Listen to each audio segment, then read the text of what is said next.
My name is Oladokun Oluwole from Government College Ibadan. I am 14 years old. The title of my story is Sowing with Sadness, Reaping with Joy. Life can be a pure bliss when all goes well. But what if circumstances and challenges makes one's life unbearable? What should be done? These words proved to be what inspired Daniel, the main focus of my story, to move it on in life. Daniel is an example of a man whose courage enabled him to achieve great success.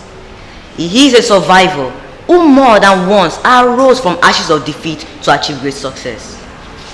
He had great inspirations, but time and unforeseen occurrences cannot be drawn to suit one's life. He faced one challenges after the other. Firstly, he lost his parents at a very tender age, and his relatives abandoned him and his sister to cater for themselves. Also, he was accused of murdering a woman of whose death he knows nothing of, and during this incident took 4 years out of his life as he was long behind bars. At this time, his own childhood friend Dennis came to him in the prison and told him, "Friend, we've been friends for a long time, but I can't allow my reputation to go into the mud because you are in prison. So at this point, our friendship has to stop." These words hit him like cold icebergs, and he was staring at the empty floor, not helpless. To add to his problem, that very minute, he received the heart-saddening news that his own very sister had committed suicide. On hearing this, a week later, he developed a partial stroke. He was struggling with this, and eventually he was released from prison. On getting out of the door of the prison gate, he was hit by an oncoming vehicle, whose driver, a woman, was named Clara. He was in the hospital for 2 months unconscious. After he was released, he begged the woman named Clara and said, "Please ma, my life is meaningless. Help me, even if it's to serve you as an housemaid. I don't care, just be able to find a way to live." She said, "If it is that, I'm ready to help you." She accepted him into her house and started working for her as an housemaid. 5 solid years passed, and Clara, his boss, was poisoned and killed by one of her relatives. The police, on coming to the house, took him as the only prime suspect since he was living with her. The case was dragged for about a year before the secret was eventually revealed.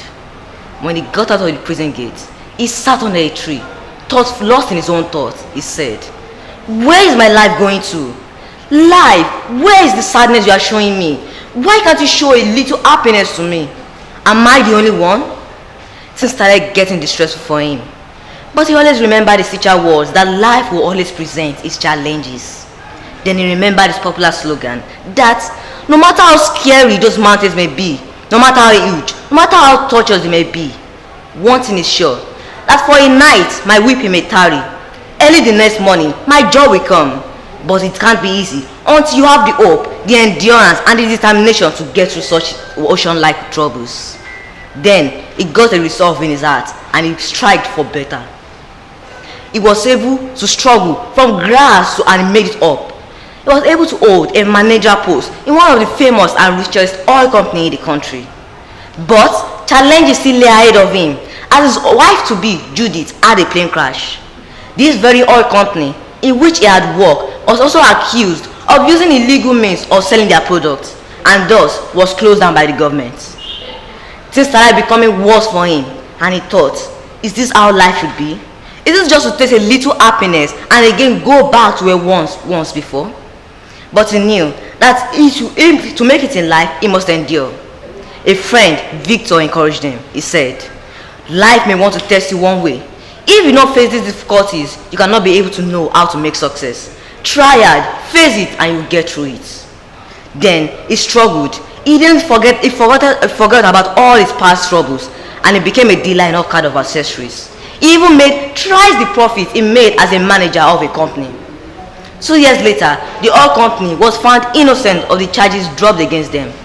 But since he was contented with the work he had, he left it and was okay with his work and the accessories. Times went, and he had a wife and had 2 children. His story shows the truthfulness in the proverb, "A river does not flow through the forest without bringing down some trees." What can we learn from Daniel's story? That when things go wrong, as they sometimes will, when the road we are trudging seems all uphill, when funds are low and the debts are high, remember that if today is sweet, tomorrow may be bitter. And if today is bitter, the day after may be like honey. The battle of life is in most cases fought uphills. And if there was no difficulties, there will be no success. If there was nothing to struggle for, there will be nothing to achieve. His story is a classical study in resilience, a study in the limitless ability of man to withstand adversity.